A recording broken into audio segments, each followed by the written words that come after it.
We are so lucky on this episode of Good Judy to have a friend from down under, musician, actor, and gay icon, I should say, extraordinaire. From Australia, we have the one and only Brendan Maclean. I certainly gay conned my way onto this podcast. Who am I? I don't know who I am. Well, you've been to Atlanta before, right? It wasn't that recent. It wasn't that long ago. I was over in September, kicking butts and taking names at the basement, which was amazing. Thanks to WUSSY Magazine and Kimber and Scott, who put on an amazing disco show. So I'm basically from Atlanta now. Yeah. Nonsense Atlanta was the party we got. Yeah, that was gorgeous. Okay. Yeah. We love them. Brendan, you said you were in Melbourne? Yeah, that's right. I'm down on a dance project, my first contemporary dance project. Oh, tell us more. Well, look, all musicians at some point have to do an arty-farty side project, which makes people think you're legitimate again, even though you're just doing it because your singles are flopping over and over. But down in beautiful Melbourne, we are recording this on Invasion Day, what we used to call Australia Day, but we don't call it that anymore. We're out at the rallies today, walking with and on behalf of all amazing First Nations and Indigenous people here. So it's a pleasure to get to share a bit of that too, because I do want Americans to know that we've also shifted in the same way that, I see a shift from here in Thanksgiving. The shift away from Australia Day is really prominent here and stronger this year than ever. So it's a really proud day to be supporting Indigenous and First Nations, especially First Nations queer people here. Amazing. So it was renamed Invasion Day to talk about the colonization? Well, oh God, it's a mess. The day it isn't even lined up with the day that white people discovered Australia. It's just a day that they picked to sort of wipe out this day of mourning that was from years ago. There was a day of mourning today, and they kind of switched it up. They say, oh no, it's a celebration. Trying to squeeze it back in. But, I don't think much of the Australian population was having that. We're pretty good in my community, I think, at listening when we need to. But there's still so far to go. But even in the newspapers and on our main TV stations, it's become a pretty accepted term. We call it Invasion Day because that's what we've been taught it is. Damn, just hitting us with that Aussie history right off the bat. Damn. Well, it's so great that they have that. They are actually teaching like the Indigenous history. They're teaching that Australia isn't like all about like the white people or the white saviors or the British that came and saved all the savages. Well, it was we only got here 200 years ago. That's when Captain J. Cook, I don't know his middle name, let's call him Captain J. Cook, came into the harbor and was like, mine, I'll take that. I'll take that. And we'll bring all of the prisoners with us, and then they can just go run amok. The plague that we brought, and it just. So you are a gay con, then you're like I am a gay con. This is me. It's my fault. Oh. Look, my God! Most people in Australia will call me up and blame me for whatever is going on. I'm sure I'll be blamed for whatever goes wrong on RuPaul's Drag Race Australia. Even though they haven't let me on it, I'm waiting for my call, Ru. Yeah, it'll happen. She's listening. Don't worry. Yeah. What else has she got to do? Sitting on her farm in Wyoming, or no, she's watching the big New sky. Zealand. Yeah, they're filming it there, right? Well, because they don't have the plague, do they? The plague. Okay, so let's talk about the plague. I've seen some Aussies like partying with no mask on. As of today, there is a video going around of like people in a gay club in Australia where it's going from like Chromatica 2 into 911. Yeah. That is an amazing party called Closet, which we love. Jealous. We've just got to that point. Both Sydney and Melbourne went through a second wave where we locked down again. You know, it's still wear your mask everywhere you go or you get a fine. It's been pretty solid. You know, we wake up at 11 for our news report and we get the rundown of what's going on in our state. And yeah, Sydney's been zero for a little while. So I could pop down to Melbourne. You get your test at the airport and then the result comes in the next day and you can go. That's it. So, you know, certainly not rubbing it in, but following the science. Scientists said I told you so, and I'm just mimicking that. What's that? My God didn't tell me that, so is it true? I know. But, you know, my God is Jacinda Ardern now. And look at New Zealand. They really won. Like they Jacinda is everything. Oh, what a queen.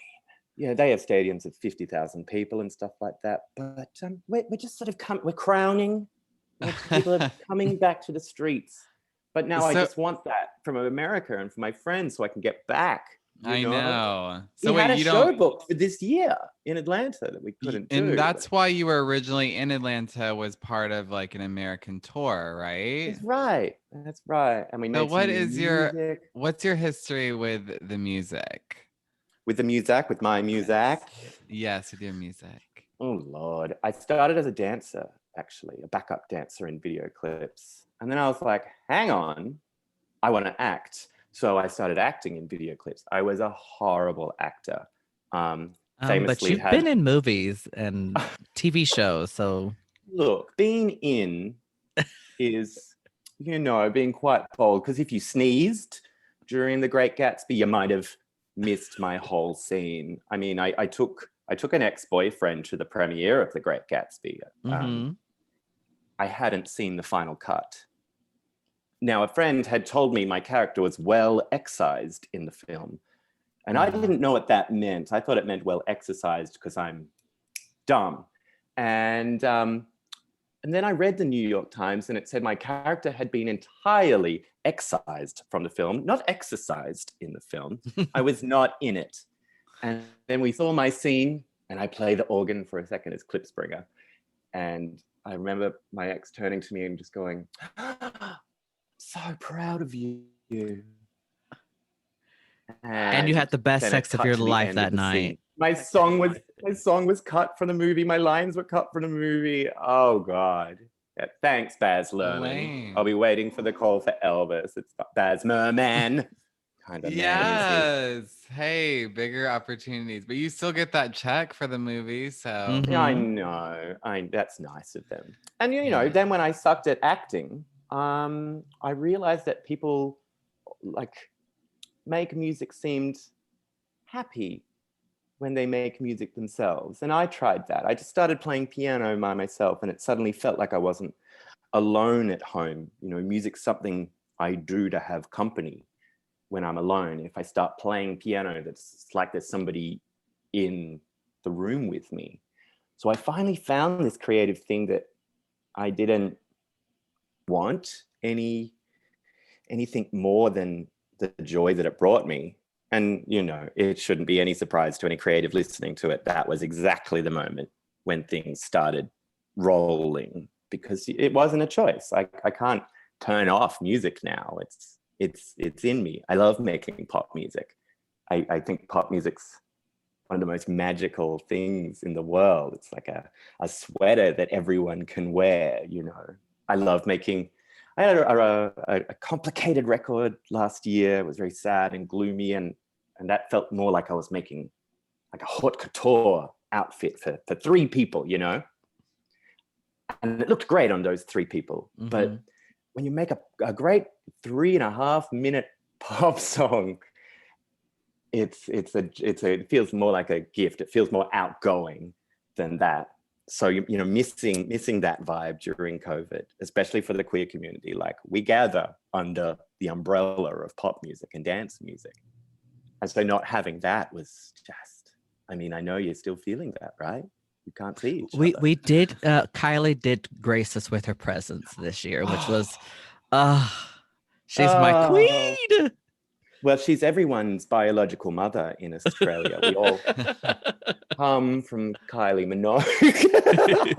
I got to sing a few songs with Kylie Minogue once. It was the most amazing night of my life. She comes up to my knees.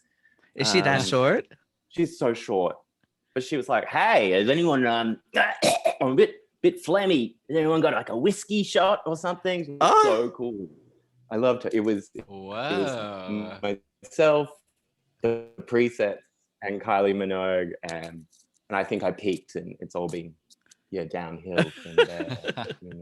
Oh, and Dua Lipa tried to make us dance as well, didn't she? I mean, it came out so early. I'm like, it came out right before the lockdown. I'm still waiting to dance my gay face off to that album as well. It's all been about the impossible dance floor this year. So, I hope that glimpse of Australia dancing just is a reminder to anyone who's trying to, cut corners, and maybe I don't need to wear a mask, or maybe I don't need to give a shit about other people. It's like, look at what you're missing out on by not just being a part of the community. But, if there's any community that's done the world a service this year, it's everyone in Georgia. So I say thank you for that. Oh, wow. You know about us? Oh, I heard about you. But it's a real genuine thing, like just to not hear his voice anymore. Totally. I don't know what he thinks about things anymore, and I love that. We do too, bitch. So bless you while we're upping Australia. Bless you, because that made the whole world shift. I hope you know that. Oh, yeah. Well, I was just going to ask you, were there a lot of people against the mask or thought that the pandemic was fake in Australia? Do y'all have like rednecks in Australia? Yeah, we call them bogans. Outback. Yeah, we call them bogans. They're real sweet people. They don't like us types. Yeah, it was very odd though. I feel like here, whenever that happened, everyone was just like, "What are you doing?" Like, people, it just looked like geese, going into a hardware store and then fighting about not wearing a mask. And I think it was just so rare that anyone who did that was approached with confusion and discontent from the wider community. But, it still pops up. Let's not pretend that there aren't gay people here that aren't wearing. I was sitting next to a guy on the train wearing a big cardboard box over his head that had drawings of sheep on it. What? And I was like, "Babe, what are you doing?" And he was like, "There's a genocide going on." And I was like, "Okay, but the box, like, what are we doing with the box here?" He's like, "You don't care about genocide." I was like, no, babe, I'm just wondering why you're wearing a cardboard box on the train. Anyway, that was the end of that conversation. But yeah, and it's certainly in our politics as well. There's the denial, and it's being, the racism of it's being sent from China to destroy us all. And, I think a bit of that rubbed off. Rubbed up from the Trumpy onto us. And just hearing our politicians use his language was really off-putting. The Prime Minister recently used fake news in a segment. And that, I think we all kind of cringed and started praying that you would move it on to somebody else. And you have, Tar. You did it, Joe. Holy shit. You did it. Yeah. Trendsetters. I'm kidding. But of course we have that. I think Australia's seen as a very easygoing, we're all chill and whatever, let's go for a surf and have a bong or something. But there are just as many cunts here as anyone else, maybe just in a smaller proportion in different places. But they're there, unfortunately, But that's why we have Toni Collette to balance. You have Tony. Let's have talk Kate about Blanchett. Toni Collette. Yeah. Rachel Griffiths. Naomi Watts. Yes. That's all I can think of. And others. Yeah. And Nicole others. Kidman's wigs. Oh my The god. wigs and the undoing. That was a tragedy, though. Explosion at the wig factory. Ah. Have you ever put on a wig and gotten into drag? No, is that embarrassing? I would No, love I'm just to. wondering if you're drag adjacent or what's your relationship. I think I get really nervous about drag. I have two things I'm scared of: stand-up comedy and drag, which I think actually are very close together. I think that they're so far apart. Like, Really? I'm a drag queen, and Brigitte and both of us are dancers, like classically trained dancers. But stand up is like way different. Like, we both can talk a lot of shit, but Is it more the improvisational skills you need? Yeah. Right. Yeah, and I think I also just didn't, like, I do a lot of things. Like, that introduction to me was exhaustive. That, like, pick two things, Brendan. That's enough. So I think if I add drag queen to it, people are just going to be like, go away even more. Okay. But, you know, and I also should just be here rooting for the Australian drag queens that are about to blow your mind. Yes. I think we're a lot like the UK culture. It's more cabaret.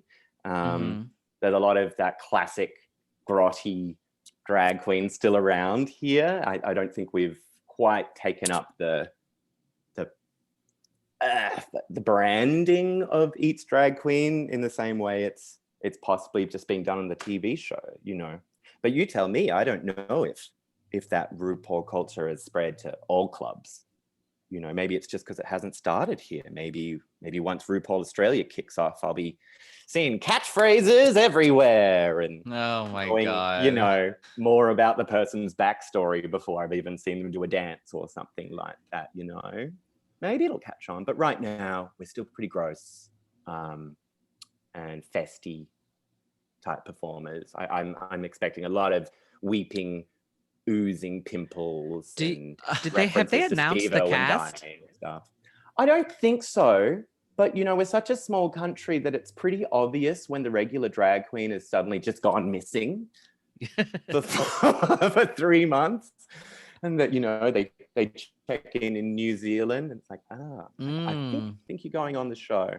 So I think all we know right now is a comedian called Reese Nicholson is going to be one of the judges. And it's a mix of girls from all around Australia and New Zealand as well. But I have no other secret squirrel information other than to say I met RuPaul once. So just putting that out there. That was great. I went to see Ru with Lucifer Piano, aka Lucien Piani. Oh shit! Did you guys do a bump before the show? Oh! No, we were trying to ride a bump, you know, a bump and bop together back in the before times. Girl, she's crazy. Oh, more than crazy too. Just like sad and racist and gone. And I know. I was like, you're hot. Why do you have to be bad? But oh well. We did so much work together. You know, just after I got signed to Universal Publishing, they send you overseas. My first trip to LA, and yeah, we did some writing together. We had cool people in, like those Superfruit guys from Pentatonics. Love them. Love them. Love Mitch. Love this whole like alt Mitch reality that we're all in right now. Love that. But then he was like, "You want to meet RuPaul?" And I was like, "Okay, I do. I do want to meet RuPaul." And so my story goes like this. We go to a restaurant. A plate is brought out. And RuPaul comes in and from the bag pulls out Fritos, that little orange puffy chips? Cheetos. And it was like everybody knew that was the routine. Like Ru gets there, has half a turkey sandwich and this little pack of Cheetos at a restaurant, and it was completely normal. And she just gave me, you know, the advice she kind of gives everybody. It's really interesting that she's just the same person, whether you like that or not, in real life as on the show. Like, I expected to meet a completely different person, but it was all there. I think I even got, the inner saboteur speech at some point. Oh shit. But it was so enough for, a 24-year-old Australian to be sitting on Sunset Boulevard and meeting Ru and all that. So I think it'll be real great for Australia that Ru is shining a light. Maybe Drag Race will evolve beyond the need for RuPaul one day. Who knows? But and maybe Courtney Act can take over. I don't know what the story is there. Well, y'all kicked her out of Australia. We kicked her out of the US, and now she's in the UK. So I don't think she's ever coming back to either one. It's just in exile. Courtney Act in exile. Next, like she'll be in Dalai South Lama. Africa. That's right. That's right. We all love South Africa, don't we? Whoop. She's great. She taught me. She tried to teach me to be less of a giant bitch. Failed. I hate everything. Yeah. But no, Courtney's a good one. She just works hard. And if you've got a problem, just remember she's really short. All the most famous people are, I guess, except for RuPaul. Oh yeah. Are you short? Yeah, look, I'm always like in between 5'10", kind of like useless, like that empty, not a cute short gay, not tall. I'm not even here, really. Yeah. I'm also 33, so I might as well be dead. Hey, so are we, kind of. I'm 32, so I'm about to be dead too. That's all right. I feel I can tell younger people what to do now, so that makes me feel good. Totally. And you're like, so how did Courtney teach you how to not be a bitch? Just by pointing out when I was saying really pointlessly negative things. Like, there's nothing wrong with, criticizing a show. But I think in my 20s, especially when I just got into like Twitter and stuff like that, it was that classic, I'm gay and I'm mean and that's my personality and I win. Yeah. And you get so much attention for that, don't you? Like, retweet. Oh my God, you're so funny. That's so relatable, blah, blah, blah. And then it gets a few years on and you realize you've alienated yourself from everyone, or the gratitude and kindness you have for other performers is suddenly not quite there. It's not real anymore because everybody's heard you say something mean about somebody, and maybe that person was 20, when they looked up their name and saw, who the fuck is Brendan Maclean, taking a dig at them. Like, how did I think that was going to get me anywhere? So it was just, we were working together in New York on a show, and it was just quiet taps on the shoulder. And I think we all need a few more people in our lives that maybe don't cancel us, but give us that little squeeze and say, hey, is that really helping? I really, I guess a sensitive topic that I was completely wrong on was I didn't like it when people called me a cis man. And that made me really angry. Don't call me that. I'm just a man. How dare you, put me in a box? And this was about like, it's been 6 or 7 years ago. And I just remember I had that good friend who asked me, who is that for? What is it achieving? What did you want from that? And I really had to take a look at myself and realize that it wasn't helping me. It was just hurting somebody who maybe needs to have those descriptors to feel valid and alive. And that in the end, I wasn't winning anything. You don't win anything when you're just plain mean to someone. The least you can do is be funny. Yeah, we want to punch up, not down. Yeah. Like if somebody hears this and wants to take a swipe, at least make me laugh, But yeah, I just found over the years, especially in music and especially in Australia, in this community where we know everyone, I was with Stephen O'Remus. He's a great musical arranger. He's over here putting up Frozen 2. He's so amazing. He was talking about, the Broadway talent circle is this big. I'm holding my hands up very, very small. And then it's pea-sized in Australia. Everybody sees everything. And everybody in your town knows if you're going on a rampage about them. It doesn't matter what small town you're from. Everybody feels that negativity coming from you, and it comes back. Like, it came back to me in a big way. I stopped getting work.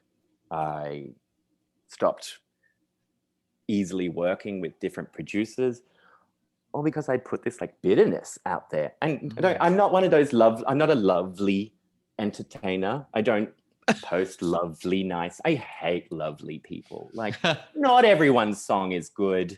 Not every TV show is good. You don't have to be nice to everyone, because that's fake as shit as well. But what you can do is just question whether or not the input you're putting out into the world is doing anything for you and has anything to do with what you're trying to achieve in your end game. So what's my end game? Making music, creating stories, narratives, films, dance projects. So how is a mean fucking tweet actually helping any of that? So it's not about being high and mighty and, you know, live, laugh, love, and everyone has to be together. Just, you know, maybe make it a selfish thing. What am I doing with this bitterness? You're just stabbing yourself. So it took a lot of people, a lot of great performers around me to pull me out of that funk. And you don't like them when they do it. You think, no, you don't understand. I should be able to say anything I want. But, you know, replace that and make yourself a heterosexual talking to a gay man, and that, you know, I can't say anything because a white straight man now. And yes, you can. And so can I, as a cis white gay man. I can get away with anything. So I'm not really sure what I was trying to achieve when I was going out to that extra box and punching down.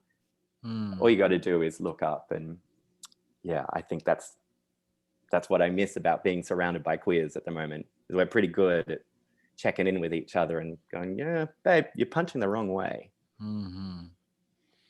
So then, do you feel like now you're on a sort of upswing, that you've realized all that, you've got all these new projects going on? Are you making new music? Yeah, I think that just the trick has been I can release music without worrying too much about what the rest of the world is thinking. I was so self-conscious and so fragile about what I was doing that any criticism, I just broke and shattered. And my response to that was like, ah. So it took a lot of sitting back, and I was really jealous of people like Troye Sivan and these big stars that I wanted to be when I was 20. You know, there was no one to look up to when I was 20. Maybe Savage Garden, George Michael was almost too big to relate to as a young queer. I just didn't see anyone to be like. And so now I just try and be that person that young Brendan would have liked to see. And I don't think he would have appreciated seeing the guy.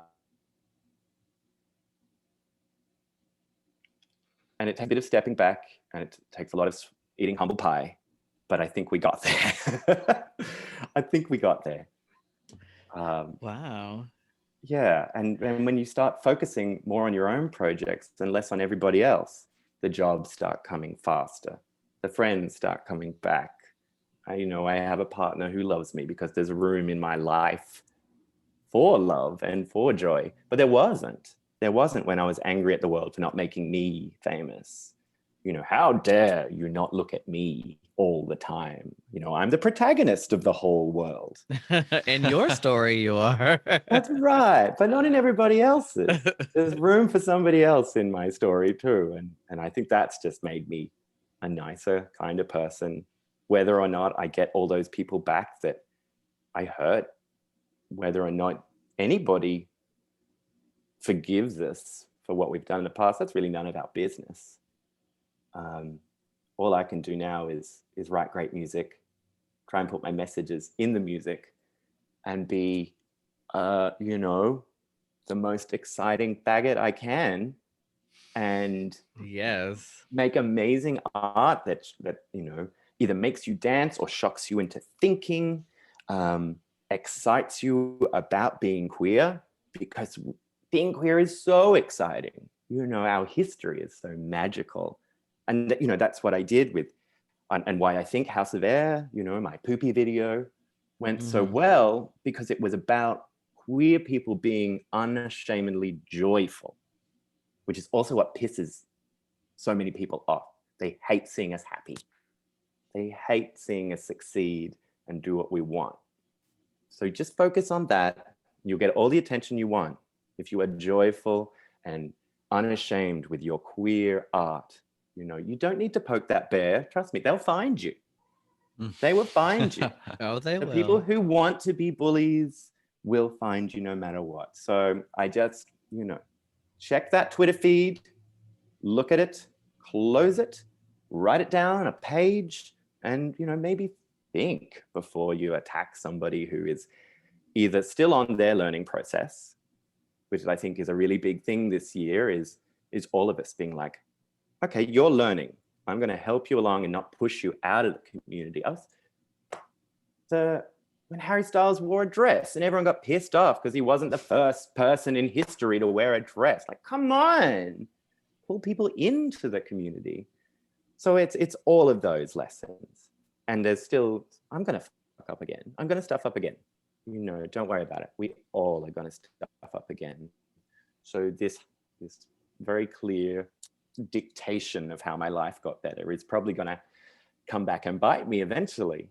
But I'll be ready for that. I'll be ready for the criticism, be ready to let it in and respond to it in a way that shows that I learned from it. Not just telling people that you learned from it or writing an apology in your notes app.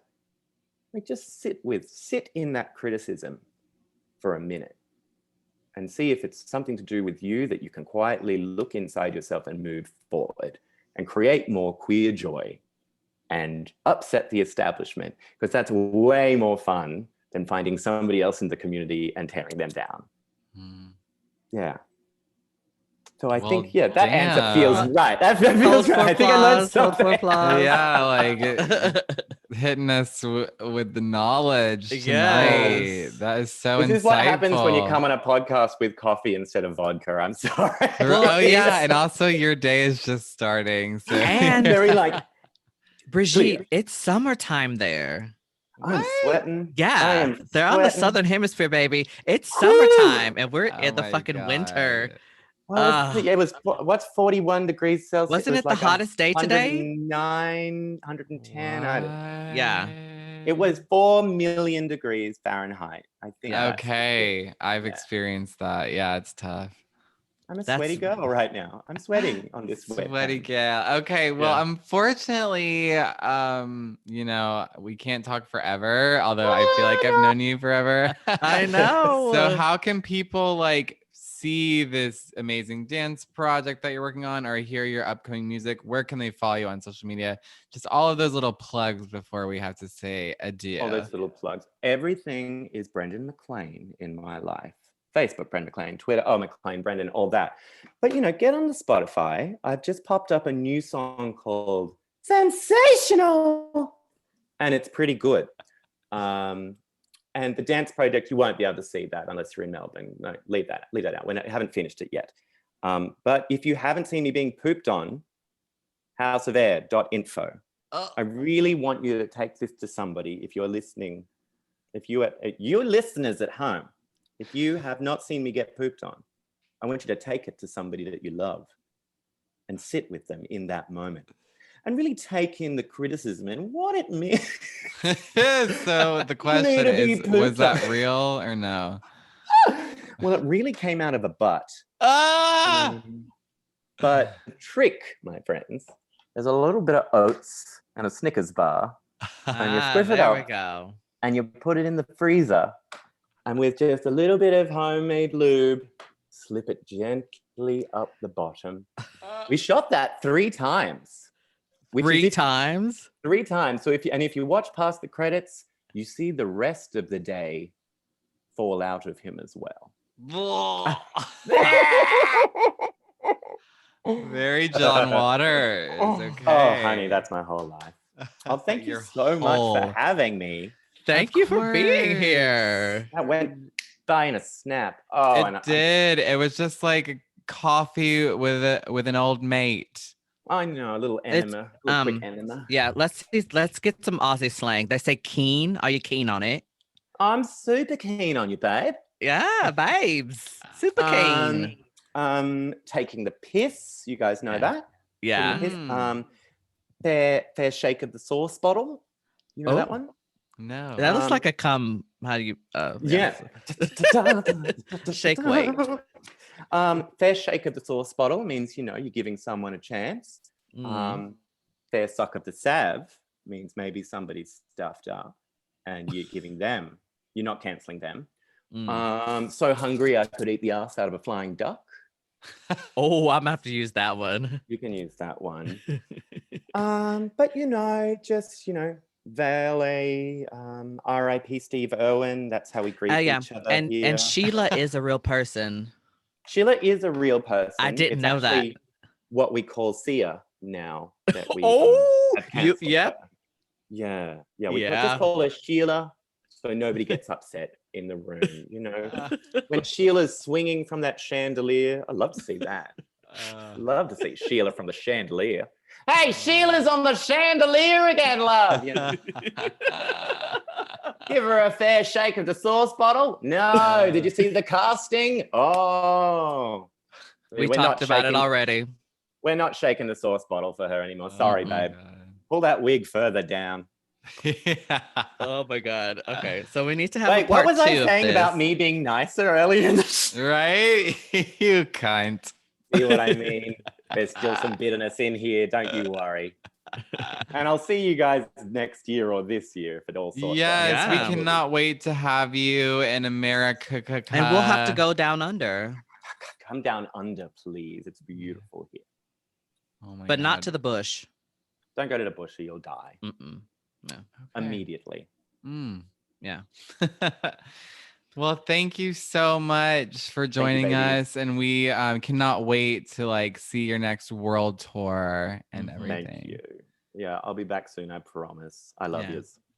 The incomparable Brendan Maclean, ladies and gentlemen, and non-binary folks with an X. Until next time.